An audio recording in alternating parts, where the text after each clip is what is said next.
အကျင့်နေတဲ့ပတ်သက်တော့လိုရင်းတူရှင်းကိုရှင်များကဆွေးနွေးပြီးမယ်မကောင်းဘူးလားမြတ်စွာဘုရားရှင်ဒီနေရာမှာဟောကြားရတာတာမန်ပုဂ္ဂိုလ်တွေဆိုတော့တော်တော်ကိုလွမ်းစရာပါပဲသတိရစရာပါပဲဝမ်းမြောက်ဝမ်းသာပီတိဖြစ်စရာပါပဲ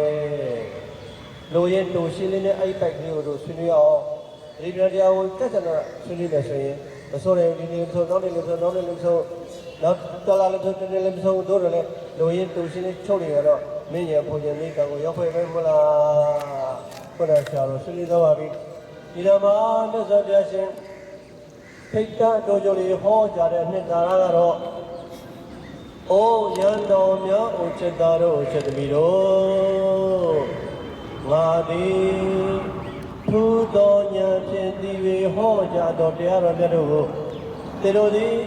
အမှန်မှန်จิตမှဆောင်ယူတိုက်လာပါပေကုန်၏အိုရန်တော်များချစ်သားတို့ချစ်သမီးတို့ငါသည်ထူးသောဉာဏ်ဖြင့်ဒီဝေဟောကြားတော်တရားတော်မြတ်တို့ကိုတေတို့သည်အမှန်မှန်จิตမှဆောင်ယူတိုက်လာပါပေ၏จิตမှဆောင်ယူထတိုက်လာပါပေ၏ပရိယတိတဏ္ဍာကိုညွှန်းပါသည်။အိုရနာမြောက်စေတာတော်ချက်မီတို့ကသည်ထူးသောဉာဏ်ဖြင့်ဟောတော်တရားတော်မြတ်တို့ကိုတို့သည်အမှန်ပဲจิตမှဆောင်ယူထတိုက်လာပါပေ၏။အဲဒီလိုจิตမှဆောင်ယူထားရဖြင့်ငါဘုရားရှိအကျင့်စရဏသာသနာတော်မြတ်သည်အရှိခန့်တည်တံ့ခိုင်မြဲရပါ၏။ဘုရားရှင်ဟောကြားတဲ့တရားတွေကိုအမှန်ပဲจิตမှဆောင်ယူထားလိုက်ပါတဲ့จิตမှဆောင်ယူထားရဖြင့်မြတ်စွာဘုရားရှင်ရဲ့သာသနာတော်မြတ်သည်အရှိခတ်တည်တံ့ခိုင်မြဲပါရ၏တဲ့ဒါကြောင့်မို့ပရိယတိသာသနာအရေးကြီးပါသည်မကြည့်ဘူးလားပရိယတိသာသနာငါတို့မြင့်ရဖွင့်ရရဟန်တွေပဲရမြေရှုံဘိုးပြမဲရဟောဒီပရိယတိစာပေတွေမရှိဘဲနဲ့ရပါမလားငါတို့ဘလောက်ပဲချင်းချင်းယဟန်တွေဖြစ်လို့နေမြေရှုံဘိုးပြလို့နေတဲ့ကွယ်လွန်သွားရင်ပျောက်သွားမှာသာသနာအစစ်မှန်ကဟောဒီပရိယတ်ထဲမှာရှိပါသည်ဒါကြောင့်မို့ပရိယတ်တိဆောင်းနေတဲ့ကိုရင်လေးတွေတာဃာတွေအစတက်ကြနတွေအကြောင်းထောက်ပံ့တဲ့စွမ်းနဲ့တော့ဆောင်ရထားမှာပါဒါရောသာသနာဆိုတာဟောဒီအကြောင်းထောက်ဖြစ်တဲ့ပရိယတ်တိသာသနာဟောဒီမတ္တန်တွေရှိပါသည်အဲ့ဒီမတ္တန်တင်းနေတဲ့တာဃာတော်မြတ်တွေကိုအထုလေးနဲ့ကျင်ယူသွားဖြင့်လိုအပ်တဲ့အကြောင်းထောက်ပံ့တွေကိုပေးဖို့လိုပါသည်။ဘာကြောင့်လဲဘုရားရှင်ကမှားထားသည်ဘုရားတော်မြောက်ခြင်းသားတို့ချက်သမီးတို့ငါသည်ထူးသောဉာဏ်ဖြင့်ဒီဟောကြားတော်တရားတော်မြတ်တို့ကိုတေတို့သည်အမှန်ပဲจิตမှဆောင်ယူတာတိုင်းလာပါပဲဤဘာကြောင့်လဲအဲ့လိုจิตမှဆောင်ယူထားခြင်းအပြင်ငါဘုရားရှင်ဒီတော်တော်မြတ်သည်အရှိခန့်တည်တံ့ခိုင်မြဲရပါ၏จิตမှဆောင်ယူထားတဲ့တရားတော်မြတ်တွေကိုတေတို့ရှုမှတ်ကြည့်ကြံပွားများအထောက်ကြမယ်ဆိုလေလူသားအလုံးတို့သည်လူနဲ့ဓမ္မပုဂ္ဂိုလ်တော်အလုံးတို့သည်ကောင်းကျိုးစီးပွားချမ်းသာအဖျားဖျားကိုအမှန်ပဲရရှိကြပါ၏ပရိယတိသာနာသုတ်တံနီလန်းနေဟောရမနီလန်းနေဝိနည်းနေစီကံနေအဘိဓမ္မာနေသဘောတရားတွေပရိယတိသာနာจิตမှဆောင်ယူထားတာတွေအဲ့ဒီจิตမှဆောင်ယူထားခြင်းအပြင်မြတ်စွာဘုရားသာသနာမြတ်သိအရှိကံတည်ရခိုင်မြဲရပါ၏ပရိယတိကွယ်တော့သာသနာကွယ်ပြီဒါကြောင့်ပရိယတ်တိနဲ့ပတ်သက်လို့တာတော်ရှိတဲ့ကိုရင်လေးတွေဆက်ပြီးတော့မှကြာကြာနာနာဆောက်ရှောက်ဖို့လိုပါသည်ဆောက်ရှောက်ဖို့လိုပါသည်ဒါကြောင့်ပရိယတ်တိသာနာတည်နေတဲ့အတွက်အဲ့လိုจิตဆောင်ထားတဲ့အကျင့်တွေကိုလောကီလောကရတဲ့နေရာတော်တရားတွေတွေကိုကျင့်ကြံပွားများအထောက်ခြင်းအဖြစ်လူနဲ့ဓမ္မပုဂ္ဂိုလ်တော်ပေါင်းလေးအမှန်ပဲကောင်းကျိုးစီးပွားချမ်းသာမင်္ဂလာအဖျားဖျားကိုအမှန်ပဲရရှိပါပြီကုန်၏တဲ့အရေးမရှိဘူးလား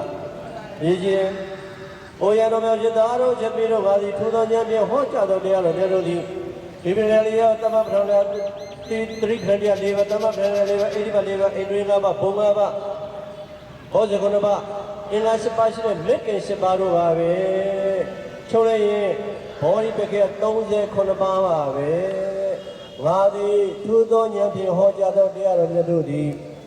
ဣဗေယလေးပါတမ္ပပတရားလေးပါဣဒီပါလေးပါဣန္ဒြေ၅ပါးဘုံ၅ပါးဘောဇိ9ပါးအင်္ဂါ၈ပါးရှိသောမဂ္ဂင်တရားတို့ပါပဲတဲ့အဲ့ဒီတရားတွေကိုကြက်ကြက်နန်းနန်းနိစ္စနဲ့မှန်ကန်စွာဖြင့်ကြည်ကြံပွားများအထောက်ကြမယ်ဆိုရင်ယခုပွားနိုင်ပဲလေသောတာပန်သရဂံနာဂံယဟန္တာဆိုတဲ့လေးမဲ့လေးဘုံဉာဏ်တူဉာဏ်မြတ်တို့ကိုရိုးရိုးတော်မဟုတ်ဘူး ဦးတီအာပရိကံပိရပတ္တိတို့ဂုံတူပေါင်းများစွာဖြင့်ရှင်မကြီးညာပွားများအားတို့ပေါက်မြောက်နိုင်ကြပါပြီကိုဤရဲ့လို့ဘုန်းတော်ကြီးတော်မူသောမြတ်စွာဘုရားရှင်ဟောဒီမဟာအောင်မြင်မှာ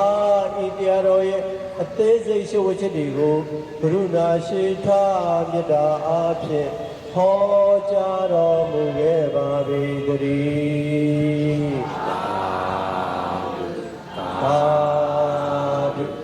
သာဓုငါသည်ထူသောဉာဏ်ဖြင့်ဟောကြားတော်တရားတော်မြတ်တို့သည်ဒီပရိယလေးဝတ္တမပရမေပါဣတိဝလေးဝဣတိကဘဘောမပါဘောဇေကုဏပါအင်္ဂါရှိပါတိယောမေခင်ရှိပါတို့တဲ့တို့ကဘောဓိပက္ခေ39ပါးတို့ပါပဲရှင်းချုံးလိုက်မယ်ဆိုရင်အဲ့ဒီတွေကလွတ်မြောက်ခြင်းအကျင့်ကိုတော့ဒီပရိယ၄ပါးနဲ့ကြည်ကြံပွားများအထောက်ရမှာပါတဲ့အဲ့ဒီပရိယ၄ပါးနဲ့မှာမြတ်စွာဘုရားရဲ့ရန်တော်အားလုံးကိုအမြတ်ဖျက်ရှင်ကိုယ်တော်တိုင်းကြည်ကြံပွားများအထောက်ပြီးတော့ပေါက်များအောင်မြင်ကြတဲ့အများဆုံးတရားစုကတော့အာနာပါနတိပ္ပံတရားတို့ပါပဲဒါကြောင့်မို့ဟောဒီနေရာမှာလည်းပဲအာနာပါနတိပ္ပံတရားတို့လည်းတို့လူကဂရိဘနေသိလက်ကဂရိဘနေသိဓမ္မဂရိဘနေကျွတ်တန်းဝင်ဒီဟောရတဲ့ပဲဒီကမှာမြတ်စွာဘုရားဟောကြားတော့ပုံခဲ့တာပါပဲဒါကြောင့်ကြည်ကြံပွားများအထောက်ပြီးတော့ပေါက်များဖို့ဆိုရင်တော့အာနာပါနတိပ္ပံတရားတို့ကိုဟောကြားတော့ပုံခဲ့ပါသည်အာနာပါနတိတန်ရှိမနေ16ခုရှိပါသည်ပထမ၄ရွဲ့ဒုတိယ၄ရွဲ့တတိယ၄ရွဲ့စတုထ၄ရွဲ့၄16စတုက16နီးလို့ခေါ်ပါသည်စတုက16နီးလို့ခေါ်ပါသည်ပထမစတုက၄ရွဲ့ဒုတိယတတိယစတုက16နီးကိုဟောကြားတော်မူခဲ့ပါသည်သူအပြင်တော့အများဆုံးမှတ်ခဲ့တာကတော့ရှိမကြီးရဲ့ပေါ်များထုတ်ကြတာကတော့ပထမ၄ရွဲ့တွေကဖုတနာနီးလေးကိုမှတ်ပြီးတော့မှလွင်ရဘုံရနိဗ္ဗာန်ကိုကုပြောတာများပါသည်ပရမဏိယတော့ခဏနာနေတင်းတင်းသုံးလေးငါး၆လို့ကြီးပြမတမဏိတော်လားအဲဒီတော့အဲ့ဒီဖုတနာဆိုရဲအာနာပါနတိပြ16ဒီတဲ့ပထမ၄ရွဲ့တွေကဖုတနာဆိုရဲချိမတ်ကလေးကိုသတိကပ်ပြီးတော့မှဝိပဿနာသမာဓိကိုဓာတ်ရိုက်ထူတော်မှာသည်သမထသမာဓိကို specialize မထူတော်မှာဘူးလေးစစ်လေးတက်ကလေးကိုမမှတ်ပါဘူးဟောရဝိပဿနာသမာဓိကိုဓာတ်ရိုက်ထူတော်သွားမှဒီကိုဟောခဲ့ပါသည်ဝိပဿနာသမာဓိကိုဟောကြားတဲ့ဆိုတဲ့ခါကျတော့ယောသဘောနန္တဘောတို့ကိုပိုင်ပိုင်နဲ့ထိတော်တဲ့ထိမကလေးကိုသတိကပ်ပြီးမှမြတ်စွာဘုရားရှင်ဟောကြားတော်မူခဲ့ပါသည်အဲဒီဘုဒ္ဓနာဆိုတဲ့ညီတွေကိုမြတ်စွာဘုရားရှင်ကကြကြနာနာပိုင်ပိုင်နဲ့ဟောကြားတော်မူခဲ့ပါသည်အဲဒီအာရာကိုရှုမှတ်စဉ်လေးကိုမဟောကြားမီမြတ်စွာဘုရားရှင်ကဝိပဿနာရဲ့သဘောတရားတွေကိုလိုရင်းတိုရှင်းတဲ့အကျင့်တွေပဲမှာလိုရင်းတိုရှင်းလေးနဲ့ဒီလိုလေဟောခဲ့ပါသည်အကျေချက်လေးကတော့အများကြီးရှိဝိပဿနာဆိုတာယုံတော်ဓမ္မခန္ဓာ၅ပါးကိုမှတ်ရမှာပါပဲလို့ဟောတာပါပဲမှန်တယ်သို့တော်လည်းကြိုက်လေးမပါဘူးဝိပဿနာဆိုတာပထဝီသေးသေးသောအပေါင်းရောတက်ကြီးလေးပါဘူးမှတ်ရတာပါပဲလို့ဟောပါသေးတော့ကျင့်နည်းအနေနဲ့အသေးသေးမပါဘူးဝိပဿနာဆိုတာယုံတော်ခန္ဓာ၅ပါးနဲ့အလိုဒီတက်ဒီအားလုံးမှတ်ရသည်ကာယဝေဒနာစေတဓမ္မဆိုတာမှတ်ရသည်အကျယ်ကိုဟောကြပါသည်သို့တော်လည်းပဲတို့တွေကအခုချိန်ခါကာလမှာတာနိုင်နောက်ပိုင်းဖြစ်နေတဲ့လိုရင်တိုရှင်ဘုရားဟောတဲ့အနှစ်ချုပ်ကလေးအပိုင်ဆုတ်ထားဖို့လိုပါသည်ရိုးရိုးလေးလွယ်လွယ်လေးနဲ့အမြန်ဆုံးမရဘုံညာရတဲ့ဤပါပဲဒီဖုတနာဤလေးနဲ့မှတ်သွားတဲ့ဤလေးပါပဲဒီရှုဝချက်လေးကတော့ဘုရားနာမကျေတော်ဆက်ပြီးတော့ဥပါတိကမတို့ဝိပဿနာဆိုတာဒီလိုပါတဲ့ဝိပဿနာဆိုတာဒီလိုပါတဲ့ဝိပဿနာဆိုတာပညာတေသပ္ပတောအနိစ္စတိအာကာရိနဝိဝိတံပတ္တတိတိဝိပဿနာဒါဝိပဿနာပါပဲအဲ့ဒါလေးကိုမသိရင်ကိုချောဒီချောခြုံနေရတယ်အဓိကမိန်းကတော့ဒါလေးပဲဝိပဿနာဆိုတာပညာတေသဗ္ဗတောအနိစ္စတိအာကာရိနဝိဝိတံပတ္တတိတိဝိပဿနာဒါဝိပဿနာပါပဲမြန်မာလိုဆိုတော့ဝိပဿနာဆိုတာပညာတေသဗ္ဗတောပညာပြောက်ပထမရောက်ပါလေပါဝလေလေဦးတယ်လေမှတ်တဲ့ပုဂ္ဂိုလ်လည်းဝလေထွက်လေဖြတ်ကလေးကြီးအောင်မှတ်ရမှာပါဖုဒနာနေတဲ့ထိတဲ့သဘောလေးမှတ်တဲ့လို့ဖြတ်ကလေးကြီးအောင်မှတ်ရမှာပါဘုဂုဆရာတော်ဘုရားလို့ဖြစ်တဲ့သဘောလေးမှတ်နေလဲဖြတ်ကလေးကြီးအောင်မှတ်ရမှာပါမာစီဆရာတော်ဘုရားလို့ဝဘမှာသတိကပ္ပမှာဖောင်းနာပေးလိုက်မယ်ဖောင်းနာဖြတ်ကလေးကြီးအောင်မှတ်ရမှာပါ ဒါဝဆိုလိုပါသည်ဘယ်နည်းဘယ်မူနဲ့မှပါဟောဒီရဲ့ရှုပ်ဝချက်လို့တည်ထားရင်လွယ်ကူပါသည်မသိတော့မလွယ်ဘူးပညာဒိဋ္ဌိတော်ပုံရဝိပဿနာဆိုတာပညာပြောက်ပထမရောက်မှလိုက်ပါတဲ့ပညာပြောက်ပထမရောက်သွားတဲ့ပဲတဲ့ဟောဒီပထမအတွင်းမှာအမျိုးမျိုးဖောက်ပြန်ပစ္စည်းနေတဲ့သဘောတွေကိုသိရတာသိနေတာသိစေကာလလေးဝိပဿနာလို့ခေါ်ပါသည်ပညာဒိဋ္ဌိတော်ပုံရ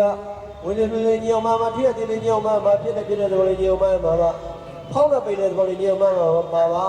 ပညာပြောပနာတော်တဲ့ခါကျတော့အနိစ္စဒီအာကာရိနဝိဝိတံပတ္တိဝိပဿနာဒါဝိပဿနာပါပဲတဲ့ပညာပြောပနာတော်တဲ့ခါကျတော့ဝိနည်းလေးငြိမ်းတော့ဖြစ်တဲ့ငြိမ်းတော့ဖြစ်တဲ့သဘောလေးငြိမ်းတော့ဖောက်တဲ့ပိလေးငြိမ်းတော့ပထမထဲကပါပြီပထမတွဲမှာရောက်သွားတဲ့ဘယ်နဲ့ပထမတွဲရောက်သွားတဲ့ဘယ်နဲ့တွေ့စရာပေါ်လာတဲ့မျိုးပဲတွေ့ပါသည်တချို့ယောဂီတွေကပရမယုတ်တွေဖောက်ပြန်တာတွေ့သည်တချို့ယောဂီကဓမ္မနုပဒနာသဘောကိုတွေ့သည်ပရမကိုရောက်တော့ပရမယုတ်တွေဖောက်ပြန်တဲ့ယောဂီတွေကအတွင်ကိုရောက်သွားတဲ့ခါကျတော့မှလှုပ်တယ်တိုးတယ်တုံးတယ်ခါတယ်ပူတယ်အေးတယ်ဆုပ်တယ်ကြက်တယ်ဆိုရက်ပရမယုတ်တွေဖောက်ပြန်တော့တွေ့ရပါသည်တချို့ယောဂီတွေကတော့သဘောလေးပဲတွေ့ရပါသည်လွတ်နေတယ်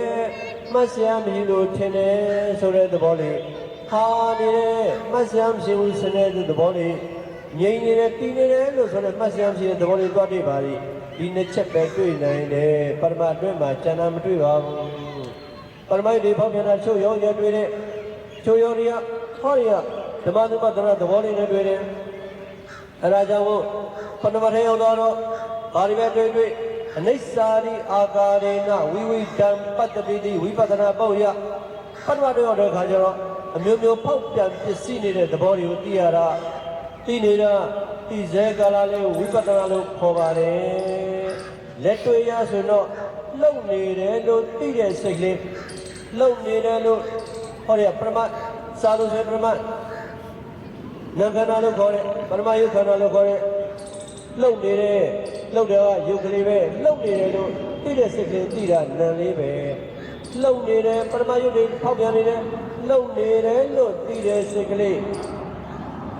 တည်နေလို့ဒီတဲ့စိတ်ကလေးတိုးနေလို့ဒီတဲ့စိတ်ကလေးပရမယုတ်တွေကိုရောက်တဲ့အခါမှာဖောက်ပြန်တဲ့အောင်သိစေစိတ်ကလေးကိုသိစေကာလလေးကိုလုံနေတဲ့တိုးနေတဲ့ပူနေအေးနေတဲ့ဆိုးတွေကြက်နေလို့သိစေကာလအဲ့ဒီသိတဲ့စိတ်ကလေးကိုမှဝိပဿနာလို့ခေါ်ပါသည်ဝိပဿနာဆိုတာကပညာကိုဟောတာမဟုတ်ပရမတ်ကိုဟောတာပါဝိပဿနာဆိုတာကပညာကိုဟောတာမဟုတ်ပါဘူးပရမတ်ကိုဟောတာပါပညာပြောက်ပထမရောက်မှလိုက်မယ်ပထမတွဲရောက်တော့မှလှုပ်တယ်ခါတယ်ပူတယ်အဲ့လိုသိတဲ့စိတ်ကလေးသိစေကာလလေးဝိပဿနာလို့ခေါ်ပါတယ်ဒါကြောင့်ဝိပဿနာဆိုတာကဟောတဲ့ပညာကိုဟောတာမဟုတ်ပရမတ်ကိုဟောတာဒါကြောင့်ဝိနည်းတို့လေးညင်းအောင်မှရမှာဖောင်းတော့ပိန်တော့လေးညင်းအောင်မှ